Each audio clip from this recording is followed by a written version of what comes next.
Hello students, today I will explain you linear equations in one variable. Statement sums, exercise 2.2. I will go through examples now. Example number 5. What should be added to twice the rational numbers minus 7 by 3 to get 3 by 7? Means minus 7 by 3 में 3 के double में हमें क्या add करना है कि हमारे पास ये वैल्यू आ जाए 3 बाई 7। 2 गेट का मतलब होता है इक्वल टू, मतलब राइट साइड की जो वैल्यू है वो है हमारे पास 3 बाई 7। अब जो हमें ऐड करना है वो हमें नहीं पता, तो वो हम पहले एज्यूम करेंगे। Let the number to be added, क्या ऐड करना है हमें इसमें, एक्स ऐड करना है।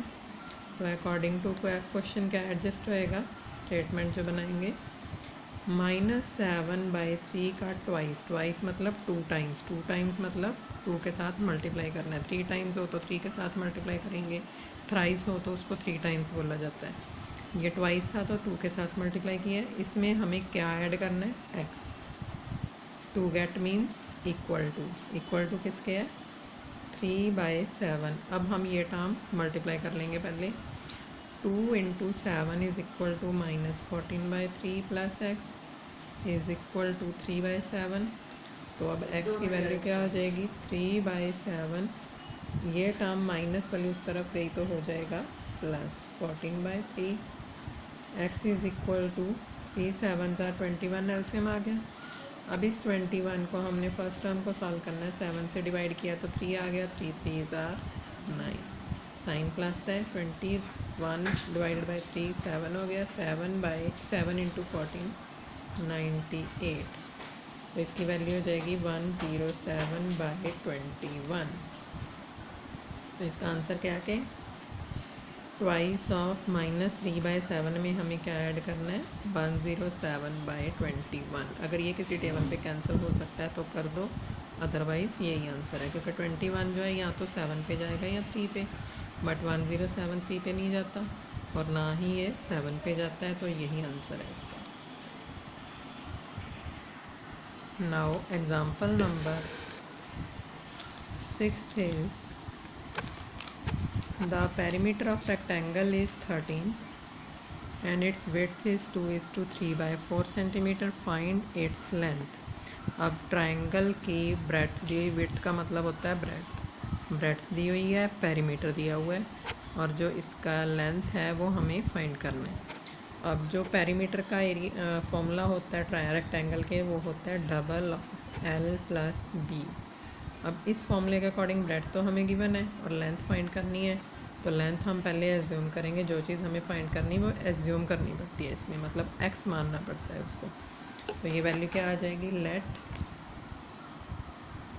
Length of rectangle is equal to X. अब ब्रेड्थ विड्थ लिख दो या ब्रेड्थ लिख दो, एक ही बात है। ब्रेड्थ ऑफ रेक्टेंगल क्या दी हुई है,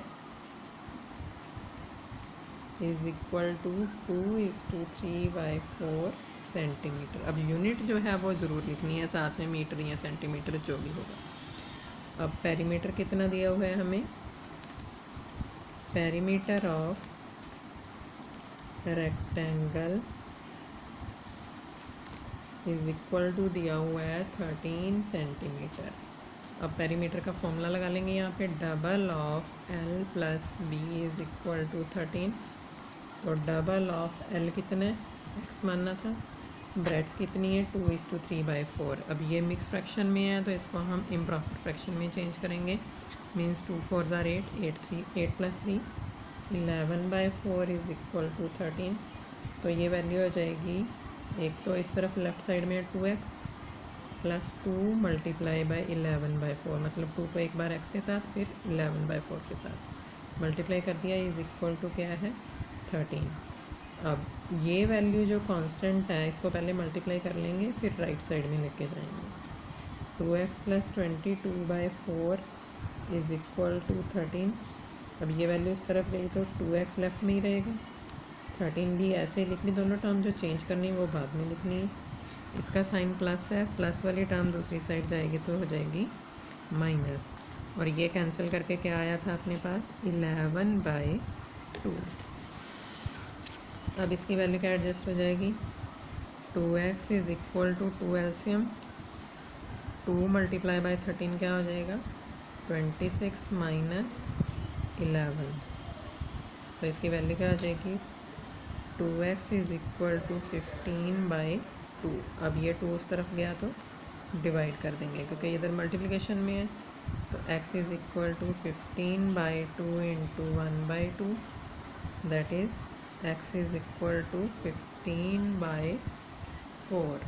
अब ये जो टर्म थी अपने पास मिक्स फ्रैक्शन में थी, तो इसको भी मिक्स फ्रैक्शन में चेंज कर सकते हैं, मतलब कि वैल्यू हो जाएगी 4 3 ज़ार 12, 4 एक्चुअल डिवीज़न की वैल्यू डिनोमिनेटर की थी 4 3 ज़ार 12 प्लस 3 15। अगर किसी को ऐसे एडजस्टमेंट ना करनी आती हो तो 15 को 4 से डिवाइड कर लो, 4 3 ज़ार 12 3, दैट इज़ 3:3/4, ऐसे एडजस्ट करना होता है इसको, और साथ में लिखना है इसके centimetre. This is the answer. Now I will explain one more example, तो इसके अकॉर्डिंग आप लोग के क्वेश्चन ट्राई करोगे एक्सरसाइज के। Question number example number 7 is the present age of Sahil's mother is 3 times the present age of Sahil. After 5 years, their ages will add to 66 years. Find their present ages. First line का meaning है साहिल की present as जितनी थी उसका 3 times उसकी mother की as है।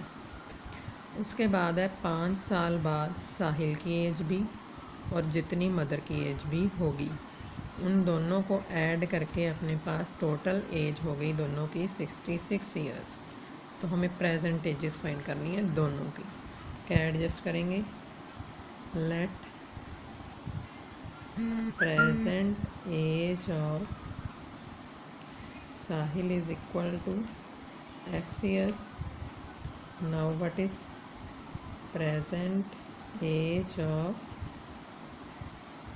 साहिल mother.